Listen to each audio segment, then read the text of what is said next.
Actually, we wanted to go to Dr. Watkins next. Well, let me just say that, you know what, I hear Gary Chico talking about what he did when he was with the mayor, but how many know that wasn't but a few years ago? Carol Moseley Braun haven't been around for 20 years. We haven't seen her. We haven't heard from her.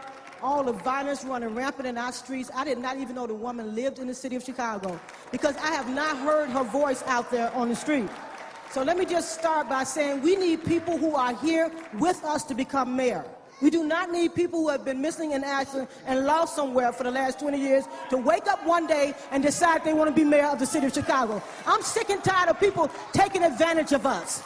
I'm tired of people taking advantage of us. I've been working in these streets for years to improve the lives of Chicago families because I believe in you. When I see you, I see me. When I see your sons, I see my son. Your daughters, I see my daughters. It's time for us to open our eyes and figure out what's going on around here. Now, so first of all, the number one thing I would do is do a forensic audit to find all the stealing and thievery that's going on in this government. We need to defeat the corruption tax. They have charged us so much. And according to Dick Simpson's report, Chicago and Illinois spends about $500 million a year just on corruption. We need to defeat that first before we start looking at nonprofits losing their water exemption, nonprofits losing their tax exemption. We need to look at that first. And if Carol Moseley Braun had been out here with us, she would understand that.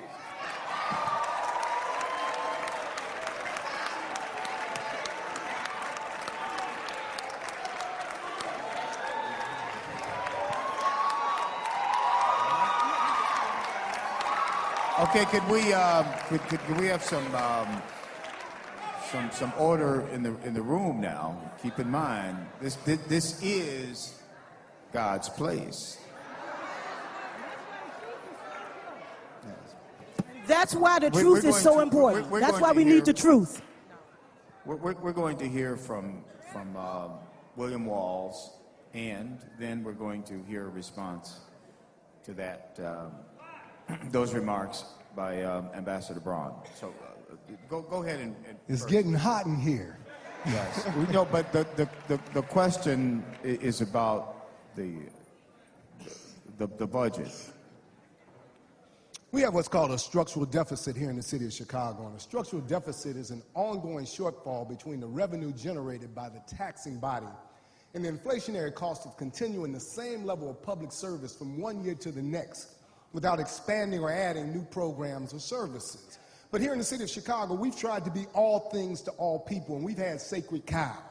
We've asked the city of Chicago employees to take 24 furlough days, and that amounts to a backhanded pay cuts, and that's a small savings. We've asked the administration to take pay cuts, but we've never said to the big government contractors, the Kennys, the McHughes, the Walshes, the K5s, the people who make hundreds of millions of dollars a year, even billions of dollars on the public's expense. We've never said to them, limit your profit margin. So I will reduce their profit margins from 30% down to 10%. So that, for example, on that Wacker Drive project, that $300 million project, at the end of 2 years, that company stands to gain $90 million. We'll cut that back to $30 million. That alone will save the city of Chicago $400 million. That's a big stroke towards getting us back on track.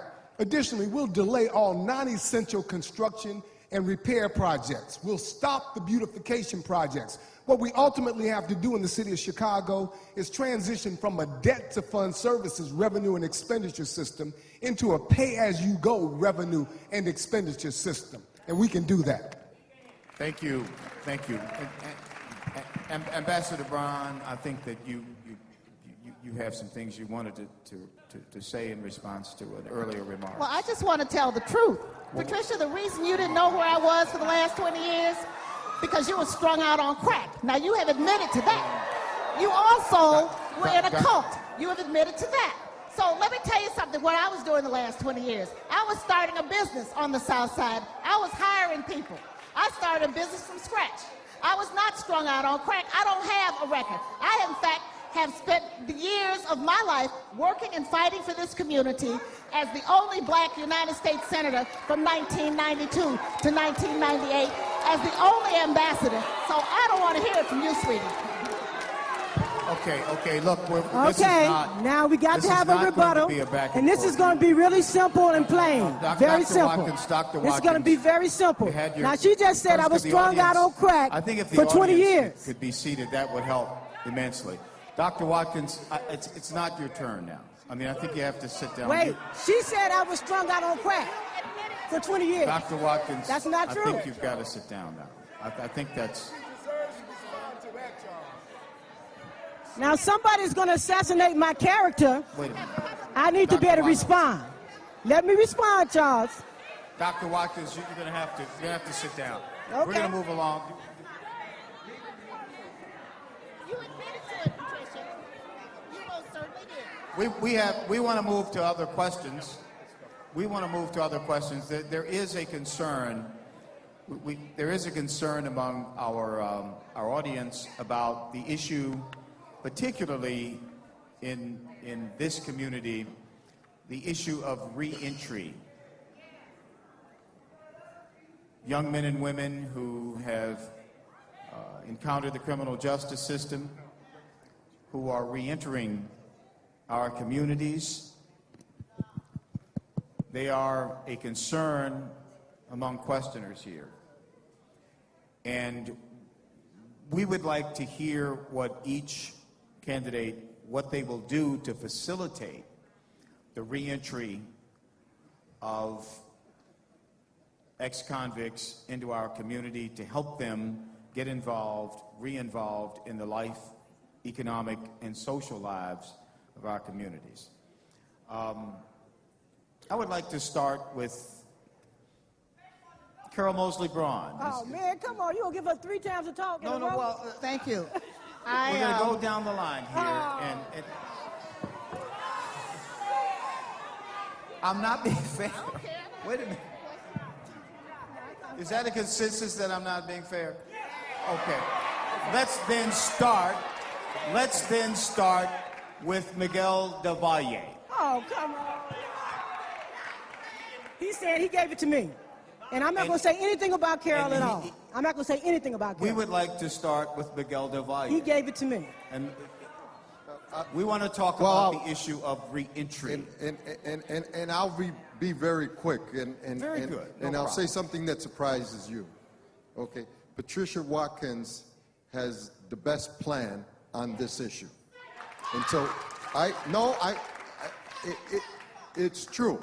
And so she will answer for herself. But I can tell you that from personal experience, as a legislator, my district office was open to individuals who came in wanting for us to support an application for clemency, individuals who wanted us to go to bat with potential employers because they had a record and they weren't being given an opportunity. They wanted letters, they wanted assistance, and we always assisted them. But we know that their choices are limited. They end up being concentrated in certain parts of the city because their housing assistance is not there, and we have the Safeway Foundation, and we've got a number of programs out there, but they're very few. It's very, very limited. And the fact of the matter is that this population has continued to grow, and in order for us to upgrade our communities and lift our communities, this is a population that needs assistance. And the city has established a small program in my area. Association House has a small program, but they're all very, very tiny programs. We need to do it on a larger scale, and we need the cooperation of employers because they, in many instances, paint everyone with that broad brush, and it doesn't matter what was your offense, they treat everybody the same. They treat individuals who are convicted for major offenses the same as they treat individuals who were convicted for minor offenses. That is what has to change. All individuals deserve a second chance in life, and we have to give it to them.